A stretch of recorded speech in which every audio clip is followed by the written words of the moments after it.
Hello दोस्तों आज हम सीखेंगे जो भी हम सेल एंट्रीज को करते हैं, यदि उनमें कोई भी करेक्शन करना है, चाहे वो क्वांटिटी हो, रेट हो, पार्टी हो या आपके आइटम हो, तो उस करेक्शंस को यानी कि मॉडिफाई कैसे करें, यानी कि सेल बिल को आप मॉडिफाई कैसे करें, आज हम ये सीखेंगे।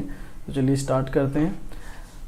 सेल बिल को मॉडिफाई करने के लिए आपके पास दो तरह के ऑप्शन है। पहला ऑप्शन है कि आप ट्रांजैक्शन में जाके सेल में आए और सेल में आपको मॉडिफाई बिल पे क्लिक करना है। पहला ऑप्शन ये है। दूसरा ऑप्शन आपका कीबोर्ड से है कि आप ऑल्ट एम का बटन दबाएं और डायरेक्टली वो विंडो अपीयर हो जाएगी और आप यहाँ पे बता सकते हैं। तो जैसे अगर आपको आपके सेल बिल का नंबर याद है तो आप डायरेक्टली सेल बिल नंबर डाल सकते हैं। अगर आपको सेल बिल नंबर याद नहीं है तो आप यहाँ पे जैसे स्पेस का बटन प्रेस करेंगे तो वो बिल जो था आपका वो दिसंबर, नवंबर, अक्टूबर, आज का है, कल का है, परसों का है, 7 दिन पहले का है, महीने का है, तो आप यहाँ पे ऐसे बता सकते हैं। यदि आपको कस्टम यानी आप अपने हिसाब से डेट वाइज निकालना चाहते हैं तो आप यहाँ पे डेट वाइज कर सकते हैं।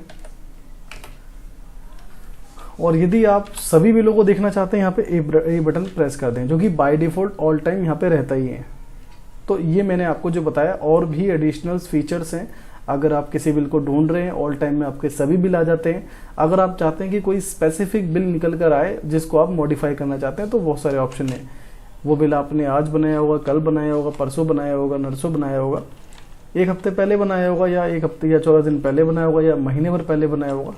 तो सारे के सारे यहाँ पे डिफ़ॉल्ट है, आप सिलेक्ट करेंगे। जैसे मुझे कल का सिलेक्ट करना है तो ये मुझे कल की एंट्रीज दिखाएगा।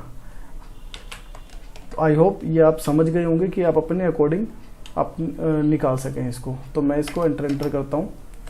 अब यहाँ पे मेरे कुछ बिल बने हुए हैं। सपोज कि ये जो दिल्ली की पार्टी है यानी कि दिल्ली ट्रेडिंग कंपनी है, इसका बिल मुझे मॉडिफाई करना है। आप किसी का भी बिल मॉडिफाई करें, आप उसी पार्टी यानी कि उसी बिल पे आप एंटर करें। जैसे ही आप एंटर करेंगे तो आप देखेंगे मिडिल साइड में, देखिए आपको कुछ बटन्स अपीयर हो जाते हैं, जैसे नेक्स्ट से यानी कि अगर इसके कोई अगला बिल होगा जो उसके नीचे होगा वो अपने आप आ जाएगा। और मॉडिफाई से जो भी इसके अंदर item, quantity, rate, MRP, date, party, ये सारी चीज़ें आप मॉडिफाई कर सकते हो। प्रिंट से आप दोबारा प्रिंट ले सकते हो। डिलीट से ये बिल डिलीट हो जाएगा आपका। कैंसिल से आपका ये बिल जो है नंबर यही रहेगा और ये बिल कैंसिल हो जाएगा। व्यू से आप व्यू करके देख सकते हैं। जैसे कि अभी हमारे पास एक ही आइटम है तो हम तो वैसे व्यू कर सकते हैं।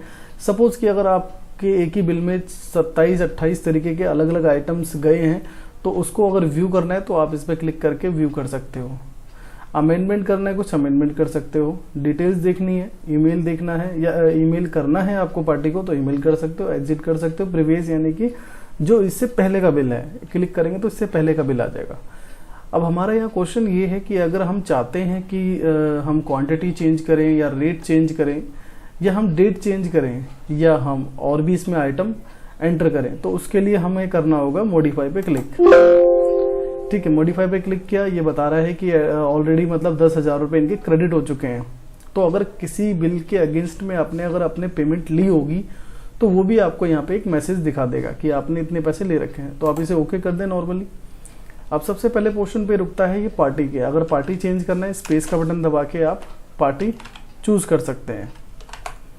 उसके बाद है डेट, कि अगर सपोज कि ये डेट जो है 31 में कट गया बट ये बिल आपका 30 तारीख में जाना था, 30 तारीख का कटना था, तो आपने 30 तारीख का इसको कर लिया। उसके बाद बिल नंबर आपका अगर चेंज करना है, बिल नंबर चेंज कर सकते हैं। एमआर अगर डालना चाहते हैं एमआर डाल सकते हैं।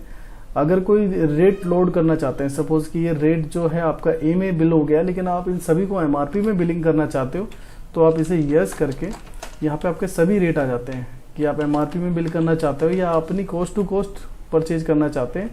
तो जैसा भी आप करना चाहें तो ये भी आप कर सकते हैं। उसके बाद सपोज कि मैंने इस पर एंटर किया कि ये 200 क्वांटिटी नहीं 250 क्वांटिटी जानी है, 50 का रेट नहीं 55 का रेट जाना है। उसके बाद मुझे अगर और भी आइटम ऐड करने, जैसे मुझे इसमें चिप्स भी ऐड करने थे बट मैं करना भूल गया, और मुझे लेस भी ऐड करने हैं तो मैं लेस भी ऐड कर लेता हूँ। तो मैंने जो आइटम मतलब जो भी मुझे करेक्शन करनी थी, चाहे क्वांटिटी की हो, एमआरपी की हो या आपके पार्टी की हो या डेट की हो, मतलब कि कोई भी करेक्शन आप कर सकते हैं बिल जनरेट करने के बाद में। और इस बिल को फिर सेव करना है आपको। नॉर्मली जब आप सेल बिल की एंट्री करते हैं और लास्ट के पोर्शन पे यानी खाली लाइन पे आप कंट्रोल W या एंड का बटन दबा के इसको सेव कर सकते हैं। अगर आप कोई डिस्काउंट देना चाहते हैं डिस्काउंट दे सकते हैं। और जैसे ही सेव करेंगे तो आपको दिख भी जाएगा कि पहले जो इनका बिल था, यानी रेड कलर में जो आपको शो कर रहा है 12,600 का था, बट अब इसका बिल जो है वो 16,884 रुपये का हो चुका है। तो आप इसको, और एक पोर्शन पे रुका हुआ ये कैश रिसीव्ड, यानी कि अगर इस बिल के अगेंस्ट में कोई कैश रिसीव हुई है आपको तो आप यहाँ पे उसका अमाउंट डाल सकते हैं, नहीं है तो अदरवाइज इसको आप खाली छोड़कर एंटर करके सेव कर दें। तो देखा आपने कि कितना आसान है बिल को मॉडिफाई करना, चाहे बिल के अंदर आपको क्वांटिटी, रेट, MRP या आपको पार्टी डेट आपको या आइटम कुछ भी अगर चेंज करना है तो आप कर सकते हैं इजीली। आई होप आपको बहुत अच्छे से समझ में आया होगा। इसी तरीके से हम आपके लिए और भी वीडियोस लेके आएंगे जिसमें आप सरल तरीके से सीख सकते हैं इन सभी चीज़ों को। Thanks for watching.